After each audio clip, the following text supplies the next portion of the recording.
안녕하세요. 키보드 좋아하는 오유입니다. 오늘은 스위치 타건음 리뷰는 아니고 세척에 관한 내용을 좀 다뤄볼까 합니다. 사실 윤활에 관련된 부분은 꽤나 많은 대형 키보드 유튜버 분들이 다루고 계시기 때문에 윤활 가이드 같은 건 아니고 윤활 세척을 한번 해볼까 하는데요. 마침 HMX 히비스커스 스위치가 찌걱거림과 스템이 살짝 늦게 올라오는 현상까지 꽤나 엄청나게 과윤활된 상태가 있어서 요걸 세척해보고 재윤활까지 하는 과정을 한번 담아보도록 하겠습니다. 스위치 윤활제 세척 방법은 크게 3가지 정도로 나눠볼 수 있는데요. 첫째는 핀셋과 키친타올 같은 걸로 일일이 노가다로 닦는 방법이 있고, 둘째는 해본 적은 없지만 미지근한 물에 적당량의 퐁퐁으로 마구 휘저어주는 방법, 그리고 셋째는 바로 오늘 해볼 초음파 세척기입니다.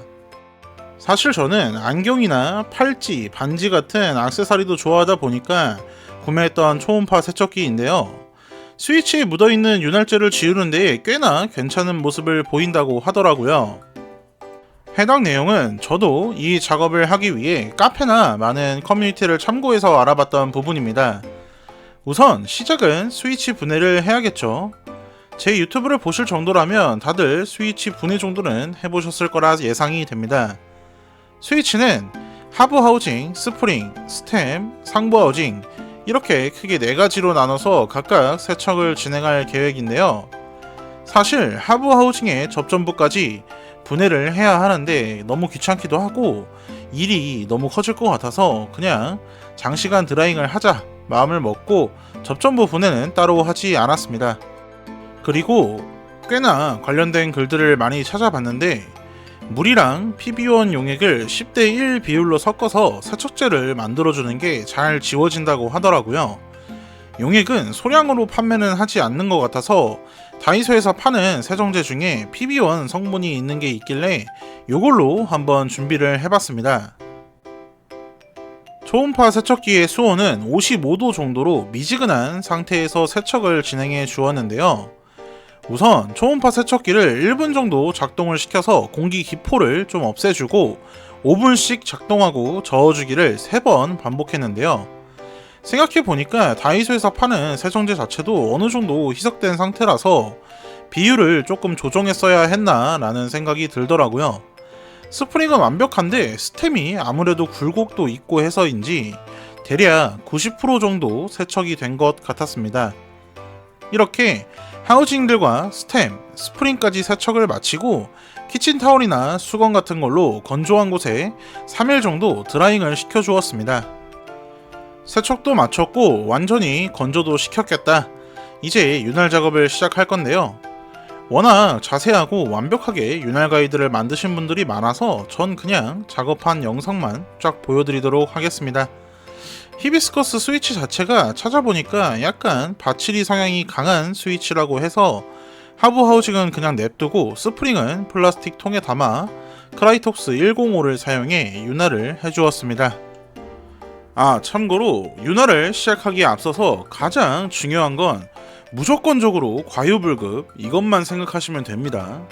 절대로 많이 바른다고 좋은 게 아니에요. 윤활제는 이름 그대로 잡소리를 없애주기 위한 소량의 양만 도포를 해야지 많이 바르면 찌걱거림과 스템이 늦게 올라오는 현상까지 생길 수 있어서 과하게 하는 것이 아니라 정말 얇게 펴주는 게 핵심이라고 할 수 있습니다.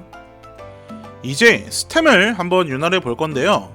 스템은 크라이톡스 105, 205 믹스를 사용을 했습니다. 윤활제는 105만으로 전부 윤활을 하시는 분들도 있고 205만으로 전부 윤활을 하시는 분들도 있을 만큼 각각의 스타일이나 그리고 성향이 다 다르기 때문에 말 그대로 취향껏 하시면 되겠습니다. 개인적으로는 앞서 말씀드렸다시피 스프링은 105로 통에 담아 흔들어주는 윤활, 즉 봉지 윤활을 주로 하고 스템의 경우에는 저는 보통 믹스 제품을 사용을 하고 있습니다. 스템 윤활의 경우에는 어떤 분들은 스프링에 닿는 기둥도 윤활을 하시는 분들이 있더라고요. 스위치마다 윤활하는 방법이나 윤활하는 위치도 제각각이기도 합니다. 오늘 해볼 히비스커스 스위치는 스템 양쪽 측면에만 얇게 도포를 해주려고 하는데요. 윤활 가이드라는 거는 정답이란 게 없기 때문에 많은 영상들을 참고해 보시고 공장 윤활이 되어서 판매되는 스위치의 경우에는 공장 윤활이 어디 부분에 어떤 윤활제를 사용하는지 한번 보시고 참고하여 나에게 맞는 스타일을 찾아가시는 게 좋을 것 같습니다.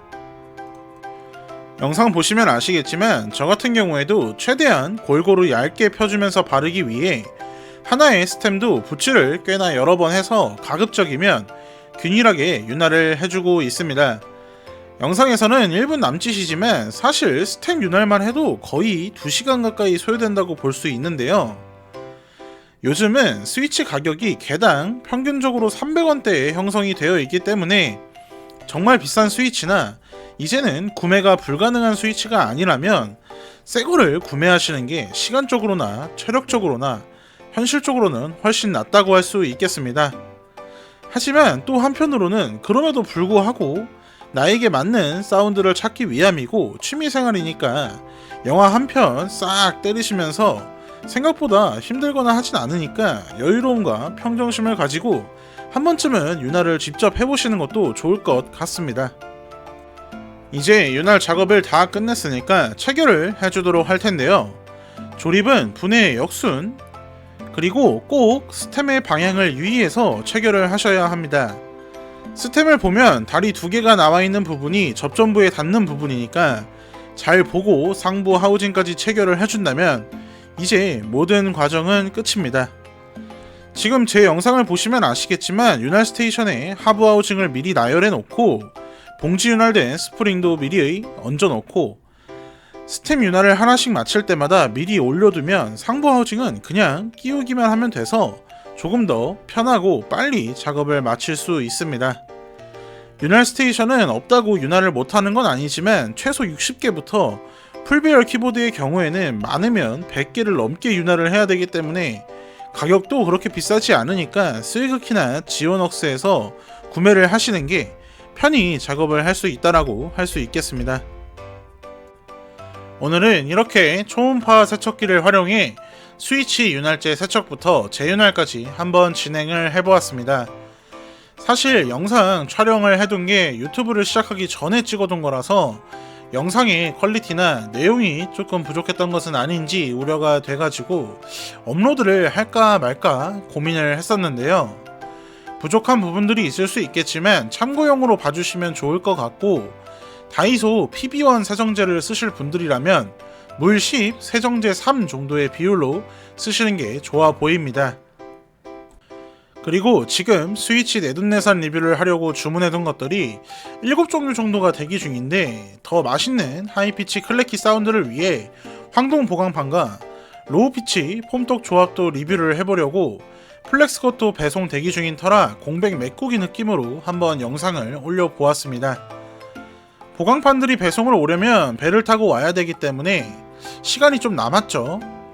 다음 영상은 구독자 이벤트로 자석축 래피드 트리거 키보드를 리뷰와 함께 한번 가지고 와볼 테니 구독과 좋아요, 알림 설정까지 부탁드리고 영상 끝까지 시청해주셔서 진심으로 감사드립니다.